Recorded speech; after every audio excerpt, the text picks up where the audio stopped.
अगर हमारी समस्या पहाड़ जितनी बड़ी है तो भूलिएगा मत हमारे प्रभु की कृपा भी सागर जितनी विशाल है। आज 2025 के कैरियर को हम डिज़ाइन करने जा रहे हैं कि कैसा होगा सन 2025 का कैरियर आपके अपने कन्या राशि के अनुसार। कैसा होगा आपका नौकरी, आपका व्यापार और आपके प्रोफेशन का कार्य। क्या कुछ लिख रखा है उस परमात्मा ने, आज उन्हीं बारीकियों को आज हम समझने जा रहे हैं। आपके अपने योग कारक ग्रह जो शनिदेव बनते हैं, इन्हीं का ही एक गोचर परिवर्तन होता है 29 मार्च 2025 को। जिस प्रकार से एक इत्र की खुशबू दूर से ही नजर आ जाती है, दूर से ही हमको सुगंधित करा जाती है, ठीक उसी प्रकार से इस जनवरी के प्रारंभ से ही हमको शनिदेव का यह शुभ प्रभाव, इनकी खुशबू नजर जरूर आ जाएगी। आपके अपने छठे भाव को छोड़ करके शनिदेव का जो गोचर हो रहा है, ये होगा ठीक आपके सप्तम भाव पर। सप्तम भाव पर जिस राशि पर ये जाएंगे वो गुरु की राशि है, और गुरु के एक घर और है जहाँ पर 10वीं दृष्टि इनकी पड़ती है, वहाँ पर भी इनका प्रभाव है। ये चंचलता की राशि है। यूँ देखा जाए तो गुरु का ये, शनि का ये कार्यकाल 2 साल 2 महीने और 3 दिनों का होगा। इनका कार्यकाल 2.5 साल का होता है, परंतु इस समय पर ये जल्दी अपने कार्यकाल को पूरा कर रहे हैं। इसका मतलब यदि कोई काम बनना है वो बड़ी गति से बनेगा। इस समय पर हमारे कार्य जो बनेंगे उस पर शीघ्रता आएगी और हम अपने मुकाम को प्राप्त करा पाते हैं। सप्तम भाव पर शनिदेव आ रहे हैं, अर्थात जो व्यापारी हैं, जो व्यापार करते हैं, उनके व्यवसाय में एक नई प्रगति का अवसर निकाल करके शनिदेव दे ही जाएंगे, क्योंकि बड़े इवेंट को हमारे शनिदेव ही देते हैं। तो ये व्यापार के घर पर आ रहे हैं, व्यापारिक दृष्टिकोण से एक नए कार्य को आप प्राप्त कर सकते हैं। सप्तम भाव आपके डीलिंग का होता है, तो एक नया डील आप कर सकते हैं। किसी के संग कोई कंप्रोमाइज़ करना है, किसी के संग कोई परामर्श लेना है, ये सब कार्य आप कर पाते हैं। उनके संग आपके संबंध जो रहेंगे वो मधुर रहेंगे।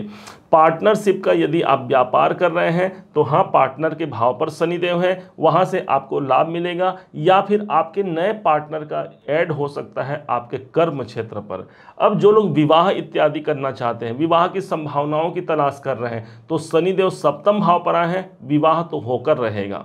शनिदेव सप्तम भाव पर आए हैं, बहुत सी ऐसी आकांक्षाएं हैं जो अधूरी रह गई है, केंद्र पर आए हुए हैं, आपके योग कारक ग्रह हैं, उन आकांक्षाओं को पूरा करना शनिदेव का कर्तव्य होगा। छठे भाव से निकल करके वो मेरे केंद्र भाव पर, सप्तम भाव पर प्रतिष्ठित रहेंगे।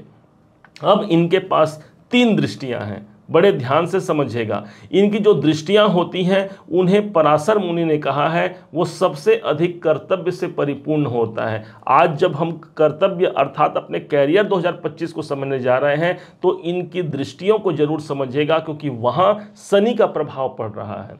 इस हिसाब से शनि की जो पहली दृष्टि आएगी वो सीधे आपके नवम भाव पर पड़ रही है। नवम भाव होता है किस्मत का, और शनि की जो तीसरी दृष्टि है काल पुरुष की कुंडली में संघर्ष का होता है। अर्थात इस दरमियान हो सकता है कि आपके जो सीनियर हैं, जो बॉस हैं, उसके द्वारा आपको संघर्ष दिया जाए। हो सकता है कि उनके संग जो माधुर्य है, जो बैलेंस बनना है, उसमें कोई प्रॉब्लम आ जाए। परंतु ध्यान रखिएगा, तीसरा जो दृष्टि इनका होगा शनिदेव का, वो स्थान होता है हमारे कंपटीशन का। अर्थात कंपटीशन जीवन में आएंगे, भाई कंपटीशन से भला कौन डरे। यदि आगे सफलता है ना, तो कंपटीशन से डरना हमको नहीं है। यदि आगे हमारा लक्ष्य है तो आज जो हमको सिचुएशन मिल रहे हैं उसके लिए यदि आप तैयार हैं तो ये शनि का वादा है, यही स्थान भाग्य का स्थान है। आपके भाग्य में भी निरंतरता, उन्नति की ओर आपको अग्रसित करा जाएंगे। ये भाग्य उन्नति के दृष्टिकोण से एक महत्वपूर्ण संबंध हो गया, जहां पर सप्तम भाव से देख रहे हैं भाग्य उन्नति को, अर्थात भाग्य की उन्नति अच्छी रहेगी।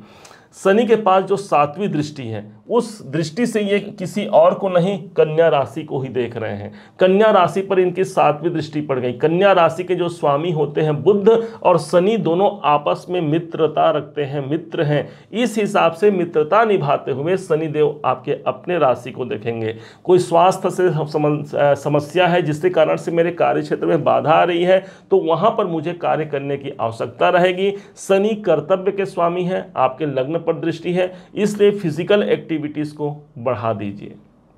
ध्यान रखिएगा, यदि हम यहाँ पर आलस्यता रखेंगे तो शनि का वो डिपार्टमेंट नहीं है। शनि तो कर्तव्य है ना, इसलिए हमको आलस्यता त्याग करके कहाँ मुझे कार्य करना है, इस पर आपको ध्यान केंद्रित करना ही होगा। कुछ योगा कर सकते हैं, व्यायाम कर सकते हैं, कोई जिमिंग कर सकते हैं, कुछ नहीं तो पैदल चलना, अर्थात हमने शारीरिक श्रम किया है और उस श्रम का प्रभाव हमको शनिदेव प्रदान करते हैं। हमारे अपने राशि को इनकी, अपने लग्न पर इनकी दृष्टि है। कॉन्फिडेंस यहाँ आपका अच्छा बढ़ेगा। आप अपने कॉन्फिडेंस के माध्यम से अपने कार्य को कर पाते हैं। आप अपने कॉन्फिडेंस के माध्यम से आप जहाँ जॉब कर रहे हैं, जहाँ नौकरी कर पा रहे हैं, वहाँ प्रूफ कर पाते हैं कि हाँ, मैं अपने कार्य क्षेत्र में प्रखरता रखता हूँ और मैं किसी से कम नहीं। ये शनिदेव का एक प्रभाव हो गया जो आपके अपने राशि पर ही इनकी दृष्टि पड़ रही है।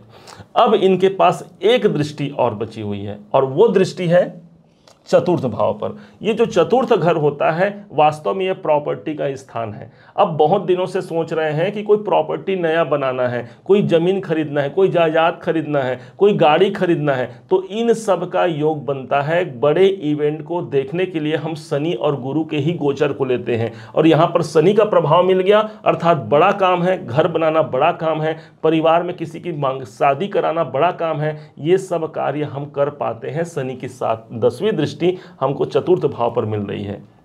काल पुरुष की कुंडली जरा देखेंगे, वहां पर जो 10वीं दृष्टि, जो 10वां जो घर होता है वो शनि का घर होता है और वो स्थान हमारे कर्म का होता है। अर्थात कर्म कहां करना पड़ेगा हमको?